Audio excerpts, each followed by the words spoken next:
주께 가까이 우리 찬양 드리고 시작합니다.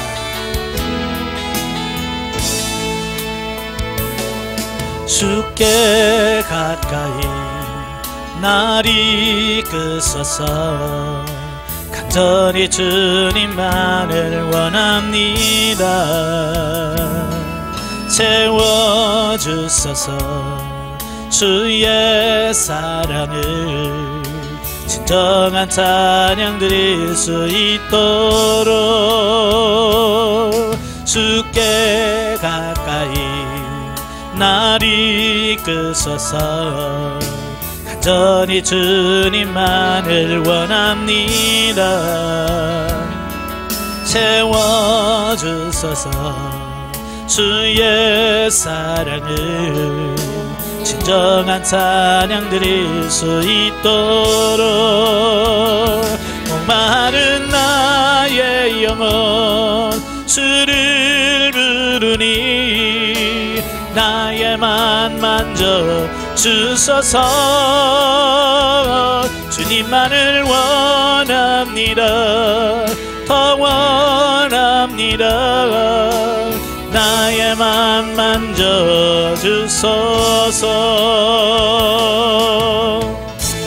아멘. 기도하겠습니다. 하나님 감사합니다. 이 시간에 성령의 구원사역에 대한 부분을 같이 나누기로 합니다. 성령께서 우리 지각을 열어주셔서 알게 하시고 생각나게 하시고 깨닫게 하옵소서. 시종을 맡겨오며 예수님의 이름으로 감사하며 기도합나이다. 아멘. 자, 이 시간에는 제4장 성령의 구원사역입니다. 27페이지입니다. 우리가 앞 강의에서 성령의 이중적 사역에 대해서 말씀을 드렸잖아요. 성령께서 우리를 구원해 가시는 데 있어서 우리 영 안에서 사역하시는 내적 사역과 우리 육체에서 사역하시는 외적 사역이 있다라고 말씀했어요. 자, 이 시간에는 그 성령의 내적 사역에 대한 부분을 같이 한번 보도록 하죠. 예전에는 이 성령의 구원 사역이라고 하지 않고 처음에는 그 영혼의 영성이라고 말을 했어요. 처음에 영혼의 영성이라고 말했어요. 우리 영 안에서 이루어지는 부분이다. 그런데 사람들이 영혼의 영성이란 말이 성경에 있냐 그런 말을 자꾸 하더라고요. 그래서 오해를 사지 않도록 하기 위해서 그러면 성령의 구원 사역이라고 하자. 그래서 이렇게 말을 부드럽게 바꿨습니다. 자, 갈라디아서 5장 16대 23절에 보면 내가 이르노니 너희는 성령을 쫓아 행하라. 그리하면 육체의 욕심을 이루지 아니하리라. 육체의 소욕은 성령을 거스리고 성령의 소욕은 육체를 거스리나니 이 둘이 서로 대적하므로 너희의 원하는 것을 하지 못하게 하려 함이라. 지금 우리가 지금 이 싸움에 있죠. 영과 육의 싸움이 지금 치열한 싸움이에요. 그래서 누가 이기느냐에 따라서 거기에 따라 살 수밖에 없는 어떤 이런 부분이라고 볼 수 있겠죠. 자, 우리가 이 영성훈련 지금 하고 있는데요. 이 훈련을 통해서 우리가 얻고자 하는 영성이 뭐냐? 우리가 이 훈련을 통해서 얻고자 하는 영성은 예수님의 영성입니다. 예수님의 영성. 자, 예수님의 영성이라고 하는 게 뭐냐면 예수님을 닮아가는 것. 다시 말하면 구원받는 우리로 하여금 예수님처럼 말하고 예수님처럼 생각하고 예수님처럼 섬기고 예수님처럼 헌신하고 예수님처럼 사랑하고 예수님처럼 승리의 삶을 사는 것을 말합니다. 우리가 목표하는 그 목표는 예수님을 닮아가는 건데 바로 이런 거예요. 예수님처럼 살아보자는 거예요. 예수님이 그렇게 사랑했다면 나도 그렇게 사랑하자. 예수님이 그렇게 용서했다면 우리도 그렇게 용서하자. 그러나 이건 역시 뿌리 없는 나무가 없는 것처럼 이 목적은 창세전부터 이미 하나님의 구속사적 계획 속에 있었던 것이다. 아까 구속사 설명드렸죠? 바로 이 구속사 안에서 이미 그 안에 다 들어있더라는 거예요. 그래서 범죄한 인간을 하나님께서 구원하시기 위해서 맨 처음 약속을 하시죠. 창세기 3장 15절에 뭐가 나와요? 여자의 후손이 나오잖아요. 이게 원시 복음, 최초의 복음인 거예요. 범죄한 인간에게 내가 여자의 후손을 통해서 구원해 주겠다. 그 약속을 합니다. 근데 그 구속의 언약의 형식이 제시되고 좀 시간이 지나면 모세를 통해서 시내산 율법을 통해서 모형적으로 계시됩니다. 이게 이제 모세를 통해서 모형적으로 계시가 돼요. 시내산 율법을 통해서. 그리고 좀 더 시간이 지나서 예수님께서 실제로 이 땅에 오셔서 이 구속사를 성취해 가시지요. 예, 그래서 성취된 구원을 오순절에 강림하신 성령께서 신자 개개인에게 적용 완성시킴으로써 하나님의 구속사를 완성해 간다. 그러니까 어느 날 아침에 되어지는 게 아니라 이미 창세 때부터 이 예수님을 닮아가서 구원하는 것은요, 이미 구속사 속에 이미 계획되어 있다라 그 말이에요. 자, 1. 성령의 구원사역, 신자의 영의 영성. 1. 출발점. 자, 성령의 구원사역은 사역의 첫 출발점은 조직신학에서 논하는 구원의 서정에서 하나님의 부르심인 소명과 영혼의 거듭남인 중생으로부터 시작이 되어진다. 자, 이 영적 삶의 출발점은 어디서 출발한다고요? 소명, 중생에서부터 시작되어지는 거예요. 아마 이제 신학교에서 구원의 서정 들으셨죠? 소명, 중생, 회심, 믿음, 칭의, 양자, 성화, 성도의 견인, 영화라고 하는 그 9단계에 걸쳐서 하나님이 우리를 변화시켜 간다. 예, 이 말씀을 하시는 거거든요. 그 출발점이 뭐냐? 하나님이 부르시는 거예요. 우리를 하나님께로 부르시고 우리가 주님 앞에 가서 내 영이 중생하는 역사가, 바로 이 중생이란 뭐냐? 새로 태어난다는 것은 아무것도 없었던 것이 새로 생겨나는 것이 아니라 허물과 죄로 하나님과 단절되어 죽었던 신자의 영이 다시 살아나는 것을 말한다. 자, 인간론 할 때 설명을 드렸어요. 자, 우리 인간이 범죄했어요. 그러니까 하나님께서 뭐라고 정령 죽으리라 그랬죠. 근데 죽는 건 뭐냐면 하나님과 단절된 상태를 죽었다라고 표현한다 그 말이에요. 그러니까 우리 인간의 모든 인간, 이 세상에 있는 인간은 다 뭐가 있어요? 영이 있어요. 예, 어떤 분이 깜짝 놀라요. 아이고, 예수 안 믿는 사람은 영이 있어요. 아니, 당연히 영이 있죠. 영이 없으면 영안실에 가든지, 예, 저 무덤에 가 있어야지. 예? 단지 하나님과 관계에서 죽었냐 살았냐, 이게 차이예요. 예수 그리스도를 믿고 영혼이 거듭난 사람은 영이 살아있는 거예요. 누구에 대해서? 하나님에 대하여. 불신자들은 뭐냐? 하나님에 대하여 죽은 거예요. 그 영이 있다는 그 말이. 그래서 이 영적인 삶을 살려면 가장 처음에 시작되는 게 뭐냐면 영혼의 중생이에요. 중생이라고 하는 것은 단절됐던 하나님의 관계를 다시 회복시켜주는 것, 이걸 거듭났다, 중생했다라고 하는 거예요. 그러니까 여기서부터 이제 성령의 구원 사역은 출발한다 라고 하는 거예요. 그러니까 교회에서 중생시키는 거, 예? 말씀을 전하고 예수 그리스도를 영접케 하고 중생하는 거 굉장히 중요합니다. 왜? 거기서부터 이제 본격적인 시작이 되어지니까. 자, 두 번째로 신자의 영의 영성의 형성 단계. 허물과 죄로 죽었던 영혼이 그리스도의 새 생명으로 다시 살아난다면 그 다음 단계로 형성이 형성되는 단계로 들어간다 그랬습니다. 자, 이건 뭘 말하냐면 이 중생은 뭐냐면 우리 사람이 엄마의 모태에서 10개월을 살지요. 예, 모태에서 10개월 자라. 그러면 280일이 되면 응애하고 태어나죠. 응애하고 태어나는 걸 거듭났다, 중생했다라고 비유를 할 수 있는 거예요. 자, 여러분 아기를 낳아서 길러봐서 아시죠? 자, 엄마가 아기를 탁 낳았어요. 응애하고 아기를 낳았어요. 그러면 엄마가 야, 내 할 일 다 했다, 네 알아서 커라. 그런 부모 있어요, 없어요? 그렇게 하면 그 아이가 어떻게 자랍니까? 그 아이가 정상적인 사회에서 일원으로 사역을 하려면 그 응애하고 난 태어난 아기를 그때부터 한 20 몇 년 동안을 애지중지 먹이고 입히고 씻기고, 에? 그러면서 키워야 대학교를 졸업시켜놔야 지가 좀 사람다운 삶 사는 거 아니에요? 마찬가지예요. 사람도 나놓고 끝나는 게 아니고 어찌면 나면 그때부터 열심히 그를 보살펴서 키우는 거예요. 그게 부모의 역할인 것처럼 바로 우리의 영혼도 응애하고 태어나서 거듭났어요. 그때부터 넌 끝났으니까 넌 이제 죽어서 천국이나 가고, 그게 아니라 그 말이에요. 그 중생한 영혼을 변화, 훈련, 성장, 성숙이. 마치 부모가 아기를 씻기고 뭐 먹이고 막 해가서 1살, 2살, 3살 이렇게 키워가듯이 영을 키워가고 성장시켜가는 그 과정이 필요하다라고 하는 것을 말씀해주고 있는 거예요. 아시겠죠? 예. 자, 고대 기독교 사상을 쓴 한철아 박사는 그의 저서에서 영혼에도 눈과 귀와 이성이 있다라고 어거스틴의 말을 인용하고 있습니다. 제가 지난번에 제가 그 원면을 읽어드렸죠. 예, 어거스틴이 뭐라고 말씀하냐면 영혼에도 눈이 있다, 영혼에도 귀가 있다, 그 분명히 말씀해 주고 있어요. 그러니까 영혼을 그냥 뜬구름 잡듯이 그냥 어떤 어떤 기운, 어떤 이런 걸로 자꾸 해석을 하려고 하는데 전혀 그렇지 않아요.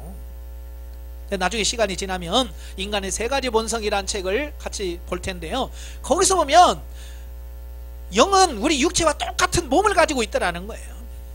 예, 사도 바울도 고린도서 15장 44절에 보면 육의 몸이 있은즉 영의 몸도 있느니라 그랬거든요. 분명히 영의 몸이 있어요.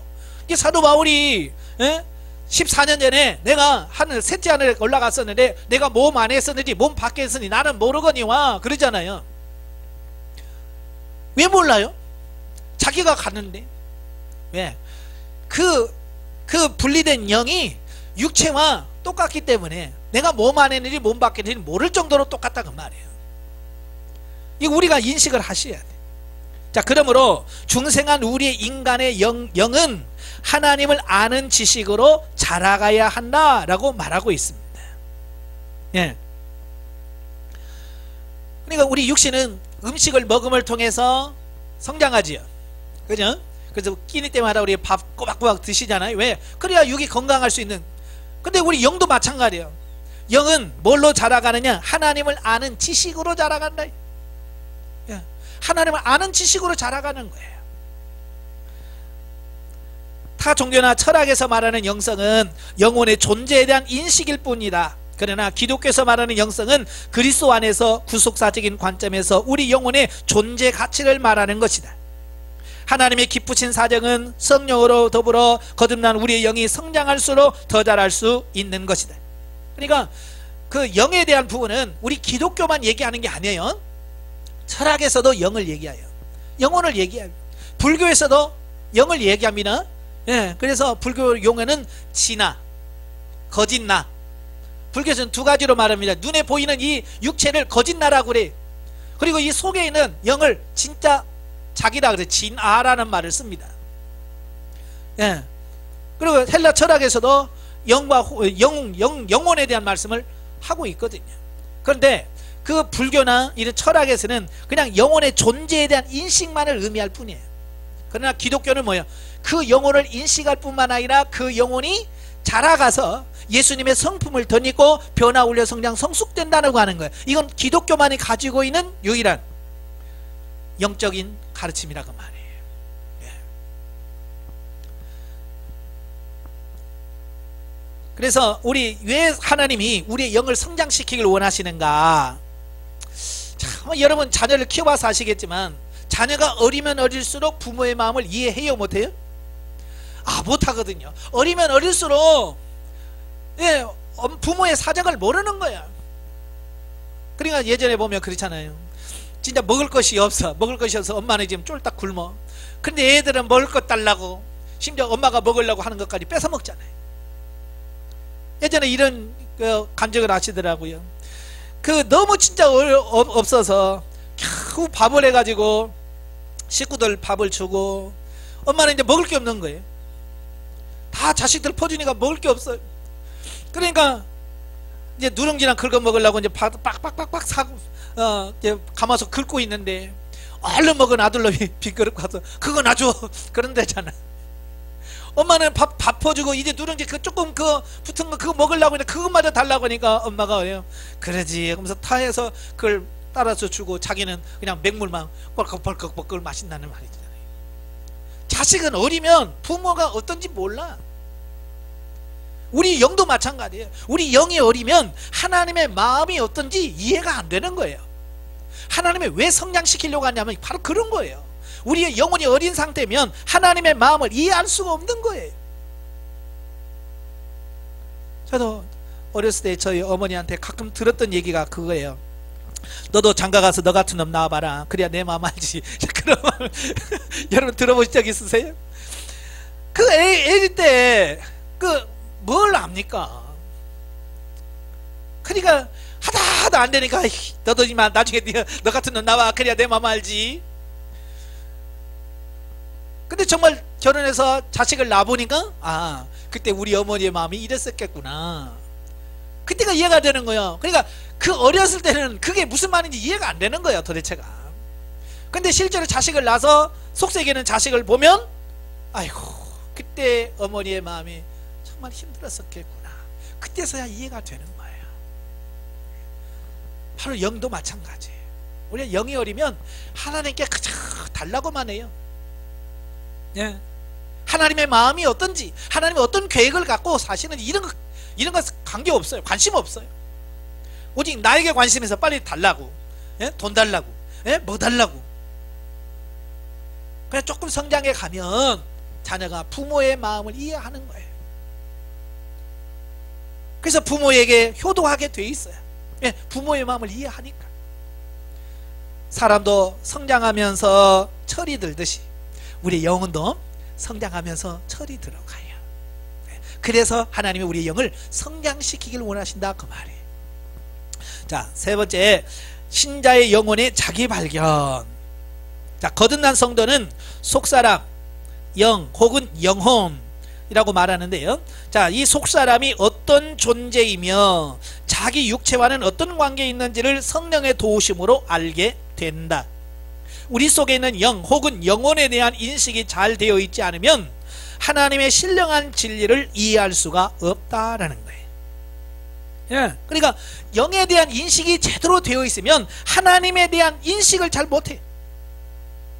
그런데 놀라운 것은 현대인들이 영에 대한 관심이 없다는 거예요. 없어도 너무 없어요. 심지어 목사들조차도 영에 관심이 없어요. 뭐에 관심이 있어요? 예, 교회 숫자 늘리는 데만 관심이 있지 정말로 그 성도 개개인의 영이 어떤지, 영의 상태가 어떤지, 그 영혼이 어떻게 성장해 가는지 이게 관심이 없는 거예요.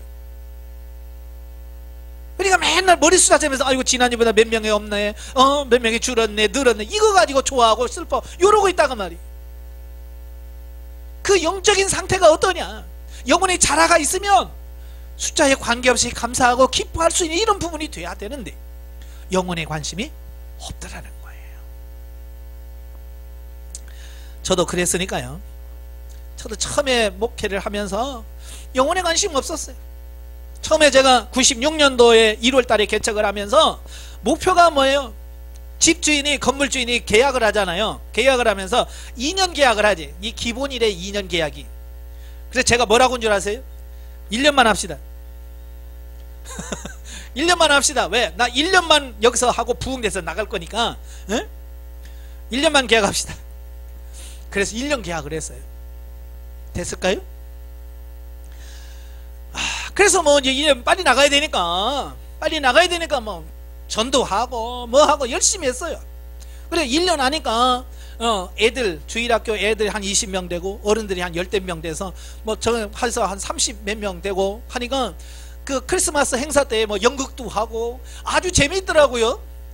그래서 야 이거 되겠다 생각했죠. 저는 영에 대해서 관심 없었고요. 숫자 이거 빨리 이거 느는 거. 예? 근데 하나님께서 크리스마스 행사가 딱 마치고 나니까 그때부터 이사를 보내시는데요. 싹 사라지는 거예요. 참 희한하게 그래요. 그냥 이사 간다고 가고 이 사람 간다고 가고 몇 집 가니까 텅텅 비는 거예요. 또 애들 몇 명 남고 또 성도 한둘 남고 또 시작이에요. 또 열심히 또 막 열심히 하니까 겨우 또 그 정도 돼요. 근데 크리스마스만 지나면 또 없어져. 그러니까 이게 뭐지? 왜냐면 제 관심이 영에 관심이 없고 사람 숫자에만 관심이 있으니까 하나님께서 그건 아니라 깨닫도록 하기 위해서 내가 열심히 이렇게 모아놓으면 훅 부는 거예요. 참 이사 간다는데 어떻게 할 수가 없더라고요. 뭐 옆으로 이사 간다면 그래도 오셔. 그런데 이거 뭐 다른 인천이었는데 서울로 이사를 가니까 뭐 서울서 인천으로 오라고 할 수도 없잖아요. 그러면서 이 관심을 점점 숫자에서 제가 낙심을 하고 포기하고 아이고 이제 안 되나 보다. 그랬을 때 영성훈련을 만나게 하셨고 그때부터 영혼의 중요성을 제가 알게 하신 거예요. 그래서 내가 이래서 하나님께서 이렇게 하셨구나 라고 이해를 하고, 그 다음부터는 사람 숫자 세지 않고 정말 영혼을 위해서 그때부터 사역하기 시작을 한 거예요. 그러니까 이제 영혼이 많든 적든, 사람의 숫자가 많든지 적든지 역시 똑같이 사랑을 하면서 강의를 하고 설교를 하는 거예요. 예전에는 많이 오면 신나가지고 막 했어요. 조금 오면 신경질 나면서, 설교하면서 신경질 나는 거예요. 속에서 아이 저거 왜 안 왔어? 그러면 속에서 부글부글 끓으면서 설교하니 이게 무슨 은혜가 되겠어요. 근데 이 영성 훈련을 받고 영이 중요하다는 사실을 아니까 한 영혼이 너무 소중한 거예요. 그러니까 한 영혼을 두고도 최선을 다해서 설교하는 거예요. 오늘 우리 이 유튜브에서 제 동영상 보고, 목사님 교인이 몇 명이에요? 그렇게 열정적으로 설교하세요? 예, 집사람 혼자 놓고 해요. 그랬더니 깜짝 놀래요. 예, 똑같은 거예요. 집사람 혼자 놓고 하든, 성도 2명 놓고 하든, 100명을 놓고 하든 상관없어. 그 순간 영혼으로 바라보고 영혼을 향해서 하니까 똑같은 거예요. 예, 사람 숫자 관계없어요. 하나님께서 내 사고를 그렇게 바꿔주시는 거예요. 예. 자, 그러므로 영성 형성이 되어야 한다는 말이다. 즉 우리의 육신이 자라면서 인격이 형성되듯이 우리의 중생한 영은 영성이 형성되어야 하는 것이다. 그죠? 사람이 자라면서 인격이 형성되잖아요. 그죠? 인격이 형성돼. 그래서 인격이 잘 형성되어야 나중에 자라서 인간다운 삶을 사는 거예요. 인격이 잘못 형성돼 봐요. 여러분 사이코패스라고 들어보셨지? 그 사람들이 누구냐면 바로 이 인격 형성 과정에서 상처를 받게 되고 어떤 문제를 통해서 그 인격에 상처받은 사람들이에요. 그러니까 인격이 제대로 형성이 안 된 사람들이에요. 그러다 보니까 사이코패스가 되는 거예요. 예. 우리 영성도 마찬가지예요. 저와 여러분도 이 영성이 잘 된 사람은 신앙생활 잘합니다. 근데 교회 안에서 영적 사이코패스가 있어요. 그죠? 교회 안에서 그런 사람도 있어요. 그래서 그런 분들이 교회에서 문제를 일으키는 거거든요. 누구 책임이냐 이거예요. 물론 그 당사자도 중요하겠지만 그들을 목회하고 양육하고 이끄는 목회자가 중요하지 않을까. 그죠? 그래서 인격이 형성될 때 잘 도와주듯이 우리 성도들을 영적 영성이 잘 형성되도록 우리 목회자들이 잘 돕는 역할을 해야 되지 않겠나라고 하는 거예요. 1. 하나님의 구속사 속에 있는 자기 발견. 인간의 영은 창조주신 하나님께서 창조하셨다. 그래서 영혼 창조설을 주장하죠. 하나님이 영혼을 창조하신 거예요. 자, 그리고 이러한 영이 진정한 나인 것이다. 예, 많은 사람들은 이 눈에 보이는 얘를, 예, 이 껍데기 얘를 나라고 생각하는데 얘는요 그냥 껍데기예요. 사도 바울은 이걸 장막이라고 표현했어요. 그래서 이 장막집이 무너지면, 그렇죠? 이 육은 내 영이 이 세상에서 살 동안 그냥 껍데기로 존재하는 거예요. 진짜 나는 뭐냐? 내 속에 있는 진정한 영이 진짜 나요. 왜? 죽어서 내가 하나님 앞에 설 때 육이 서는 것도 아니고 혼이 서는 것도 아니고 내 영이 하나님 앞에 서서 심판을 받기 때문에. 고린도서 15장 44절에 사도 바울은 육의 몸이 있은즉 또한 신령한 몸도 있다. 자, 영이라고 하는 존재가 우리 안에 있다라고 하는 것을 분명히 알아야 합니다. 예, 분명히 우리 안에 영이 있다는 거 알아야 돼요. 자, 영이 존재한다는 것을 어떻게 할 수 있느냐? 성경적 예가 나와요. 성경적 예가 고린도후서 12장 2절에 사도 바울이 셋째 하늘에 올라간 사건. 자, 셋째 하늘에 사도 바울이 올라갔잖아요. 여러분, 6이 올라갔을까요? 0이 올라갔을까요? 6은 못 올라갑니다. 6은 못 올라가요. 그래서 0만 가는 거예요. 또 계시록 4장 이하에 보면 반모라는 섬의 사도 요한이 천상세계를 경험하죠. 그래서 하늘에서 오라 그래서 올라가죠, 요한이. 자, 그때 6이 갔나요? 아니요, 0이 경험한 거예요. 6은 땅에 있어요. 6은 땅에 있지만 0이 올라가서 천상세계를 경험하는 거죠. 자, 그리고 누가복음 16장 24절 이하에 살아있는 영을 지닌 나사로와 하나님에 대하여 죽은 영을 소유하고 지옥에 간 부자의 대화 장면에서 우리 영의 존재에 대한 확실한 증거를 예수님께서 말씀하신 거예요. 다시 말하면 영은 서로 보기도 한다. 그죠? 본다는 것은 뭐가 있다는 얘기예요? 눈이 있다는 얘기죠. 그러니까 부자가 지옥에서 음부에서 불구덩이에서 고생하다가 위를 봤는데, 낙원을 봤는데 아브라함 품에 안겨있는 나사로를 볼 수 있는 거. 본다는 것은 눈이 있다는 얘기예요. 자, 그 다음에 대화도 하지요. 대화한다는 것은 입이 있다는 얘기고 귀가 있다는 얘기지요. 그죠? 그리고 이제 지식이 있다는 거예요. 요 머리에서 그걸 어떤 말을 해야지 하고 이해하고 하는 어떤 지성, 이런 거 다 있다는 얘기죠, 영이. 그 다음에 또한 영은 하나님에 대하여 죽은 영과 살아있는 영으로 구분될 수 있다. 아까 설명을 드렸어요.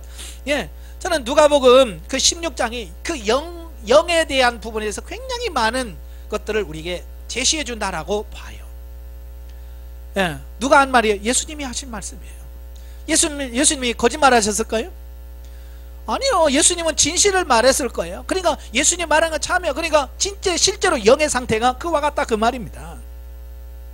예, 또한 인간의 영은 인격체이다. 인격체라고 하는 것은 뭐예요? 우리 육신에 혼에 지정의가 있는 것처럼 영혼도 지정의가 있습니다. 영혼의 지정의가 있어요. 영이 어리면 이런 게 잘 못 느껴요. 근데 영이 조금 성장해 보면 영 스스로의 지성, 느끼는 감정, 또 하나님의 뜻에 순종하고 싶어하는 의지가 있어요. 이제 조금 영성훈련 받으시고 영이 좀 성장해 가면 이제 영의 감정이 드러나는 경우가 많거든요. 자, 영의 감정이라고 하는 게 그런 거예요. 자, 우리가 보통 눈물을 흘릴 때 육신의 감정에서 눈물을 흘리잖아요. 그죠? 찬송할 때 막 혼이 흥분하면 감격에서 막 눈물이 나오잖아요. 자, 그런데 어느 정도 성장을 하게 되면요, 육신의 감정과 전혀 상관없이 눈물이 나요. 그냥 설교를 할 때나 들을 때는 지금 이게 예를 들어서 이게 울 상황이 아니야. 울 상황이 아닌데 그냥 나도 모르게 눈에서 막 쭈르륵쭈르륵 흘러요. 막 뜨거운 눈물이 쭈르륵쭈르륵 흘러요. 이유를 몰라요. 이 육의 감정은 도무지 울 마음이 아니에요. 근데도 막 이게 뭐 영에서 느껴지는 감정이거든요. 그러면서 영과 육의 감정이 이렇게 두 가지가 존재한다는 것을 알게 돼요. 그 다음에 영은 영성지수라는 지능을 가지고 있다는 거예요. 사람은 IQ라고 이제 IQ를 가지고 있어요. 근데 영은 SQ를 가지고 있어요. 영적 지수라고 그래요. 그래서 이 영적 지수가 높으면 높을수록 하나님과의 관계가 더 풍성해지고 깊어질 수 있는 거예요. 그래서 우리가 교회에서 IQ를 길러주는 게 아니라 SQ를 길러줄 수 있는 목회자가 돼야 된다, 그 말이에요. 예. 칼빈은 기독교 강요 3권 15장 6항에서 영혼과 그 기능에 대해서 이런 말을 해요. 영혼의 인식 기능을 오성, 이성, 공상력 등 세 가지 인식 기능과 일치하는 세 가지 욕구 기능도 있다라고 말합니다. 그러니까 영이라고 하는 것은 그냥 막연한 게 아니라고 말해요. 실제로 이렇게 이성도 가지고 있고 인격도 가지고 있는 실제적인 존재다, 이걸 말씀하려고 하는 거예요. 자, 우리에게 이러한 인식이 바르게 될 때에 우리의 가치관이 새로워질 것이다. 그러므로 성도가 영성생활을 추구함에 있어서 무엇보다도 중요한 것은 영 혹은 속사람이 가장 중요한 주체라는 사실을 인식하여야 한다. 이게 출발점이에요. 아, 우리 사람에게 있어서 이 영이 가장 중요한 부분이구나, 가장 중요한구나 라고 인식하는 것이 중요한 거예요. 그걸 인식하고 나서 이제 영이 중심이 된 삶을 살아가도록 훈련하는 게 중요한 거예요. 많은 사람들이 영적인 삶을 살지 못하는 이유가 뭐냐면 바로 영의 존재를 인식하지 못한다는 거예요. 그래서 겨우 교회에서 봉사하고 교회 안에서 있으면 영적 삶을 산다라고 이야기한 거예요. 저도 어렸을 때 이렇게 배웠어요. 교회 안에서 봉사하고 이건 영적 일이고 교회 밖에서 하는 것은 다 육신의 일이다. 그래서 직장 다니고 공부하고 이건 다 육적 일이다, 이렇게 배웠어요. 제가 어렸을 때 늘 배웠던 게 그런 거예요. 그러니까 저는요, 어떻게든 영적 일을 해보려고 교회 안에서 생활을 했어요, 많이. 근데 그렇다고 그게 영적 일이 됩니까? 아니더라고요. 교회 안에서도 얼마든지 육적인 일일 수 있어요. 그렇잖아요. 교회에서 여러분 사역 해봐서 아시잖아요. 교회 안에서 분명히 집사 권사 뭔데도 생각하는 게 다 육신적이고 육신적인 생활하는 사람 봤어요? 안 봤어요? 봤잖아요. 10년 재직해 하다가 싸우고, 네? 그랬잖아요. 왜? 육적인 사람이니까 그런 게 이해가 안 되는 거예요. 그럼 교회 밖에서는 다 육적 일입니까? 아니란 말이에요. 자, 내 영이 중심이 되어서, 내가 영이 중심이 되어서 살면 내가 직장에 있어도 그게 영의 일이 돼요. 영이 중심이 된 상태에서 내가 여행을 가도 그게 영적 일이 된단 말이에요. 반대로 내가 육신 중심이 되었으면 내가 찬양을 해도 육적인 일이고, 내가 육신 중심에서 기도해도 육적이고요. 내가 모든 것이 내가 육신 중심이라면 뭘 해도 육적인 거예요. 이걸 잘 아셔야 돼요. 아시겠죠? 그래서 저도 이제 이걸 잘 이해가 안 되더라고. 처음에 도대체 이게 뭐죠? 근데 하나님께서 요한복음 3장 6절을 읽어봐라. 그래서 그 말씀을 딱 읽는 순간에 육에서 난 것은 육이요 영으로 말미암은 것만 영이다. 그래서 영과 육은 뿌리부터 다르구나.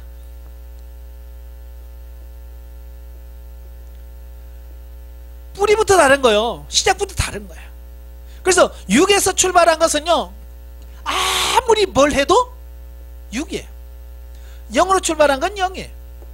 근데 많은 성도들이 오해하고 착각하는 이유가 뭐냐면, 육신이 육적인 게 영이 영적인 것으로 바뀔 수 있다라고 생각한다는 거예요. 예를 들어서 보면 이런 거예요. 자, 봄에 밭에다가 호박을 심었어요. 자, 호박을 심었어요. 근데 좀 지나고 나니까 내가 잘못 심었네. 나 수박을 심었어야 되는데. 수박을 심었어야 되는데 호박을 잘못 심었네. 그럼 어떻게 해야 돼요? 수박 먹고 싶으면 빨리 그거 캐내고 수박 심으면 되잖아요.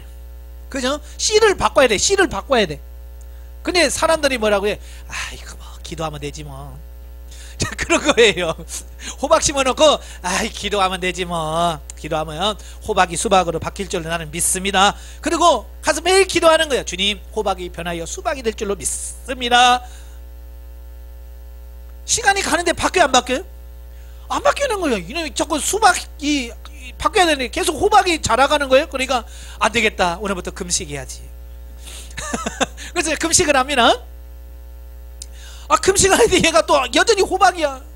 아이고, 오늘부터 철해야 되겠네. 그래서 뭐 100일 철야 40일 철야 해가지고 계속 기도하면서 철회하면서 그 호박이 수박으로 바뀌어달라고 기도한 되냐고요. 물론 하나님께서 특별하게 어떤 기적이 일어날 필요성이 있으면 하시겠지만 일반적으로 안 한단 말이에요. 그래서 육에서 난 것은 결국 어떻게 하든지 뭘 해도 육이라고 말해요. 이 많은 사람들이 착각하는 게 뭐냐면, 내가 육신 중심에서 육으로 살면서 내가 기도를 하루에 몇 시간 하거든요. 내가 하루에 기도를 10시간 해요. 아니, 육으로 살면서 기도 10시간 한다고 그게 영으로 바뀌냐고요. 안 바뀐다 그 말이에요. 하루에 24시간을 기도해도요, 철야 금식을 하고 뭐 40일 금식 기도를 수없이 해도 육은 육이에요. 제가 예전에 은사자들 만나고 깜짝 놀란 게 그거예요. 처음에는 뭐 40금식을 몇 번 했고 뭐 막 그래서 와 대단하다, 사는 거 보니까 엉망인 거예요. 왜냐? 육신적인 사람에다가 기도해도 육신적이에요. 그 요한복음 3장 6절을 보는 순간 그 이해가 되는 거예요. 육적인 사람은 그 뭘 해도 육이구나. 기도를 해도 봉사를 해도 뭘 해도. 근데 교회에서는 뭐라고 그래요? 기도 열심히 하세요. 봉사 열심히 하세요. 그러면 다 영으로 됩니다. 잘못 가르치고 있다. 그래서 성도들에게 영의 존재를 인식하게 하고 그 영이 중심에서 행할 때에 영이 되는, 이걸 가르쳐 줘야 돼요. 그래야 나중에 하늘에 가서 여러분을 원망하지 않아요. 나중에 이거 안 가르치고 천국 가면 나중에 거기서 만나서 뭐라고 했어요? 우리 목사님은 이런 거 안 가르쳐 줘가지고 천국 가서 거지로 살니? 그런단 말이에요. 영적인 삶을 살아야 되는데 영적인 삶 못 살고 가면 하늘에서 뭐 상이 뭐 있어요? 없지요. 그 책임을 누가 져야 돼? 우리 지도자인 우리가 져야 된다 그 말이에요. 그러니까 지도자는 우리가 이런 가치관을 정확하게 인식을 해야만 그들을 바르게 인도할 수 있다는 걸 기억하시기를 바랍니다. 자, 두 번째, 육신과 영의 인식. 영의 영성이 성장하지 않으면 영성을 바로 이해하지 못하고 육신의 욕망을 쫓아 살게 된다. 예, 그러니까 영의 존재를 발견하고 깨닫는 것도 중요하지만 그 영이 성장하지 않으면 어린아이로 계속 머물러서 영적인 삶을 살 수가 없더라 그 말이에요. 제가 두 번째 시간 영성과 인간론에 대해서 말씀할 때 설명을 드렸어요. 아무리 거듭나도 그 거듭난 영이 육신을 이길 수 없어요. 여전히 어린아이로 살 수밖에 없어요. 그래서 영성은 뭐냐? 그 영혼을 성장시키게 하는 거예요. 그래서 육신을 정복하고 지배하고 다스릴 수 있는 상태까지 가야 우리가 영 중심의 삶을 살 수가 있는 거예요. 근데 영이 자라지 않으면 안 돼. 왜 많은 사람들이 오늘날 신앙생활 한다고 하면서도 육신의 욕망을 쫓아서 그렇게 삽니까? 목회자라고 하면서도 어떻게 이렇게 욕심을 많이 부리고, 예? 손가락질을 받고 왜 그래요? 육신 중심이다 보니까 영에 대한 부분에 관심이 없는 거예요. 그러니까 뭐든지 뭐 얻어 막 이렇게 해서 자기 거 챙기려고 하다 보니까 교회에서 그렇게 분란이 생기고 은퇴할 때 되면 교회가 시끄럽고 난리가 나는 거예요. 그게 뭐예요? 그분이 거듭나지 않았다는 얘기가 아니에요. 거듭났지만 영이 성장하지 못해서 영적 어린아이로 남아있으니까 육신적인 것만 챙길 수밖에 없다는 거 말이에요. 그게 남의 일이라고만 생각하지 마시고요, 저와 여러분의 일이다 생각하시고, 아, 나도 성장하지 않으면 나도 그렇게 될 수밖에 없다. 나는 아니지, 그분도 젊었을 때 그랬을 거예요. 그죠? 그분도 젊었을 때는 그런 분들 보면서 아이고 어떻게 저렇게 사나, 나는 저렇게 안 살 거야 라고 했을 거예요. 그러나 막상 자기도 그 단계 가서 그 수준에 가니까 챙길 수밖에 없는 거예요. 왜? 성장하지 않으니까. 삼일체 하나님은 온전한 구속사역의 중극적 목표는 성도가 온전히 거룩하게 되어 흠이 없는 하나님의 자녀로 주님 앞에 서게 하는 것이다. 따라서 영적으로 깨어나지 못한 사람은 죽고 썩을 삶에 불과하므로 우리는 영과 육에 대한 인식을 명백히 해야 한다. 예, 그러니까 영과 육심을 정확하게 이해를 해야, 아, 이게 영원한 건지 일시적인 건지 하늘에 속한 건지 땅에 속한 건지 이게 분별이 되는 거예요. 그래서 우리 삶이 바뀌어지는 거예요. 예? 그전에는 육신적인 것을 위해서 막 했잖아요. 예? 목회를 하더라도 교회 숫자 부흥하는 거, 늘어나는 거 여기다 초점 맞췄다면 이제는 그게 아니라 영이 얼마나 세워지는지, 영이 얼마나 잘하고 하나님 앞에 바르게 세워지는지 여기에 관심을 갖고 사는 거예요. 자, 네 번째, 영의 새로운 인식. 이제 영이 자라서 성장해 가면 하나님의 뜻을 새롭게 인식한다는 거예요. 예. 영이 성장을 하면 하나님의 뜻을 새롭게 인식한다. 그리하여 이 세상은 자기 집이 아니며 영원히 살 곳이 아님을 확실히 인식하게 된다. 결국 영적으로 자라게 되고 영성이 형성되면 이 세상에서 자기를 위하여 사는 사람도 없고 자기를 위하여 죽는 사람도 없게 되어진다. 예, 이런 거예요. 예를 들어서 이런 거죠. 결혼하지 않은 사람은 결혼한 사람의 삶을 이해해요? 못해요? 못하죠. 말해줘도 모릅니다. 내가 실제로 결혼해서 살아보지 않으면 그 부분에 대해서 이해할 수가 없는 거예요. 예. 그리고 성장을 하게 되면 뭐가 중요한지를 바르게 인식을 할 수 있게 되어지는, 자, 이런 부분들을 보게 되어집니다. 그러니까 지금 우리가 영이 성장하지 않으면 이 땅의 것을 굉장히 소중하게 여겨요. 그래서 땅의 집, 그렇죠? 성도들 보면 집에 대해서 굉장히 집착을 하지. 그래서 어떻게 하든지 해서 집안을 어떻게 집안화해서 내 이름으로 하려고 오므리치는 거예요. 근데 죽을 때 그거 가져가요? 못 가져가요? 못 가져간다고요. 죽을 때 내 집으로 해놓은 거 못 가져가요. 이걸 인식을 딱 하면, 아, 세상에서 집을 사는 게 그렇게 중요한 게 아니구나. 물론 살다가 집 하나 생기면 감사하죠. 하나님께 주셨으면 아유 감사합니다 하고 사세요. 네, 하나님께 주셨는데 아 이런 집 필요 없어요 하고 바로 차지는 말아요. 그러나 그게 목적에 대해서 집 없다고 아이고 나는 집도 없고 그럴 필요 없다 그 말이에요. 왜? 진짜 집은 이 세상의 집이 아니라 하늘에 있는 집이 진짜 집이니까. 이런 사고가 바뀐단 말이에요. 똑같은 성경을 봐도 차원이 다른 것을 본다고 말이에요. 자, 그 다음에 두 번째, 영적인 죽음과 거듭남. 자, 영적으로 죽었던 인간이 성령으로 거듭나면 영적인 새로운 삶이 시작된다. 즉 그리스도인은 영성은 거듭남을 출발점으로 하여 변화 훈련 성장 성숙하여 예수 그리스도의 장성한 분량까지 자라가는 것이다. 예. 아마 여러분 태어나면서부터 어때요? 자라면서 삶이 달라지잖아요. 그러니까 엄마의 태중에 있는 삶과 밖으로 나와서 살아가는 삶이 근본적으로 다르잖아요. 그죠? 예, 마찬가지예요. 우리가 거듭나기 이전의 삶과 이후의 삶이 전혀 다르다라고 하는 것을 기억하시기를 바랍니다. 예. 다섯 번째는 자기 발견의 두 단계. 자, 영혼을 발견하는 두 단계가 있어요. 첫째는 영혼의 자기 발견을 말합니다. 예, 크게 두 단계로 말하는데 육체와 영혼이 각각 새롭게 인식이 되어지면서 육체가 자기 영혼을 인식하게 되고 영혼도 자기 존재를 인식하게 되어 자기 안에 두 인격이 존재한다는 것을 깨닫게 되는 거예요.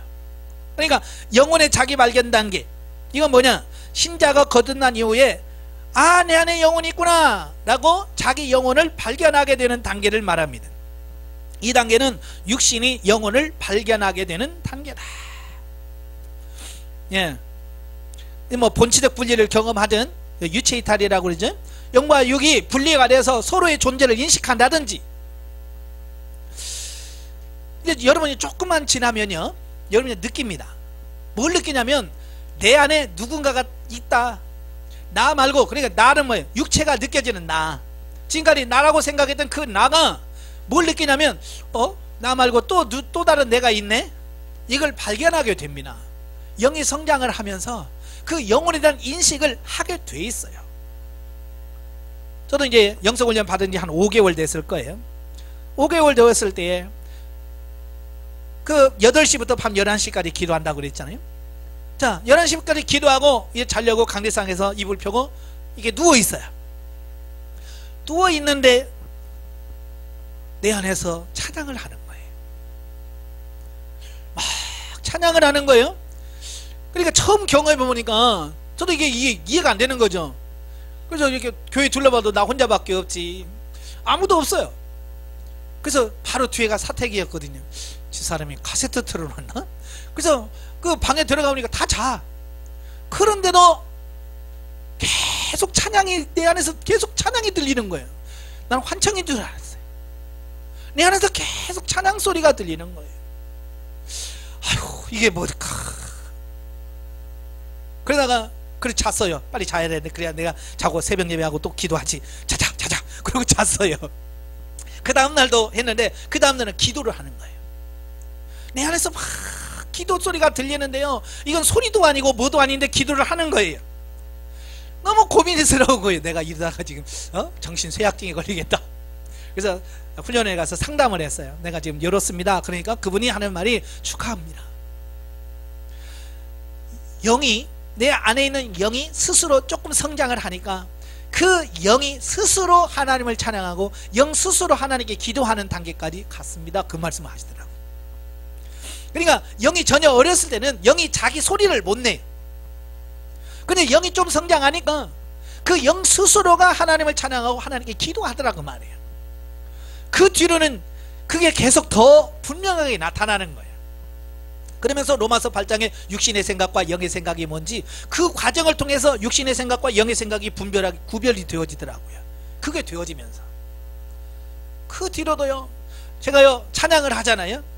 찬양을 하면 내 안에서 영이 코러스를 넣어줍니다. 야, 그때는요 머리부터 발끝까지 막 전기가요 가요. 온몸이 전율이라고 그러죠. 막 그 찬양이요 기가 막혀.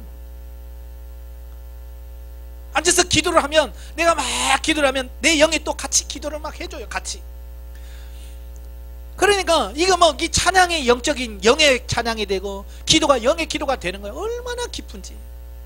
이게 바로 영혼의 자기 발견인 거예요. 육체가 영혼을 발견하게 되고 또 영혼 스스로가 자기 존재를 인식하는 단계, 아까 설명드렸죠. 네, 스스로 영이 자기 존재를 인식해 가요.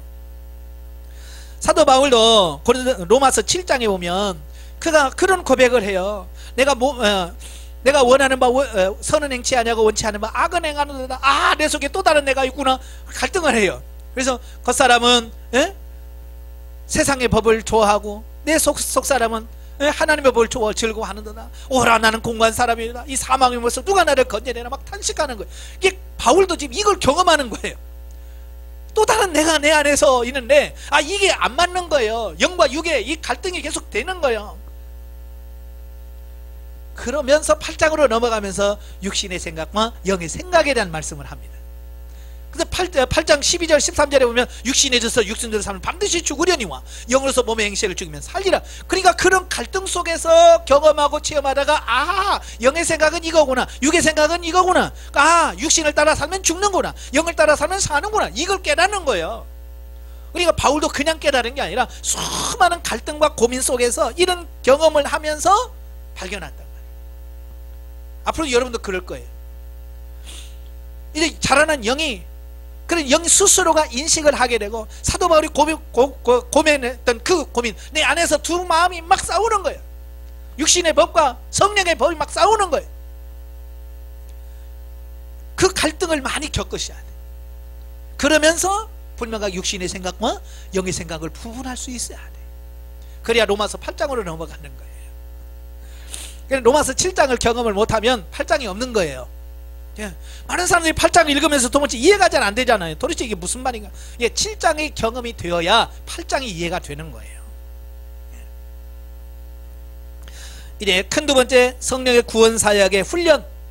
이제 앞으로 여러분들이 훈련해 가시면서 자연 상태가 있어요. 자연 상태는 자기 영혼을 발견해 가는 단계예요. 그래서 이 단계는 이제 보통 우리가 영성 훈련 처음에 다 2단계예요. 그래서 내 속에 있는 영혼의 존재가 정말 있는지 이걸 발견해가는 단계를 자연상태라 그래요. 두 번째 단계는 윤리단계입니다. 이것은 이제 조금 발견되는 그 영이 스스로의 오성과 이성과 공상력이 활동하는 단계, 이제 영이 조금씩 활동하는 단계라고 볼 수 있어요. 자, 자연상태는 우리 사람으로 말하면 유치부에서부터 초등학교 시절까지를 말합니다. 비유적으로 보면 우리 육신도 육의 성장이 영의 성장의 하나의 모형과 그림자거든요.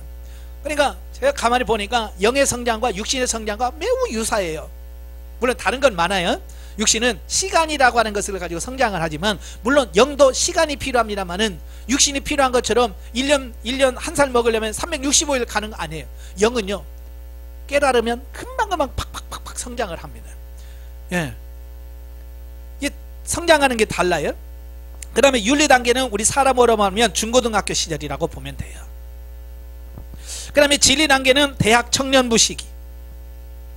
그 다음에 생명 단계는 이래 결혼해서 제2의 인생을 살아가는 어떤 그런 단계다라고 이렇게 보면 되지요. 그래서 생명 단계 들어가야 우리 사람으로 보면 철이 들어서 살아가는 것처럼 우리도 성장을 하면 그게 되어진다는 것을 기억하시기를 바랍니다.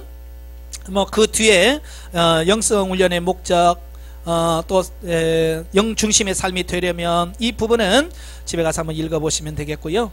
자, 어쨌든 이 훈련을 통해서 우리가 영적으로 성장해 가는 내적 충만이 이루어져야 된다는 걸 기억하시고 승리의 삶을 사시기를 주님으로 축원합니다. 기도하겠습니다. 하나님, 우리 영이 성장하기를 원합니다. 그래서 정말 주님의 마음을 이해하고 깨달아서 순종해가며 사라지는 우리 삶이 될 수 있도록 도와주시옵소서. 예수님의 이름으로 감사하며 기도합나이다. 아멘. 하나님께 은드립니다.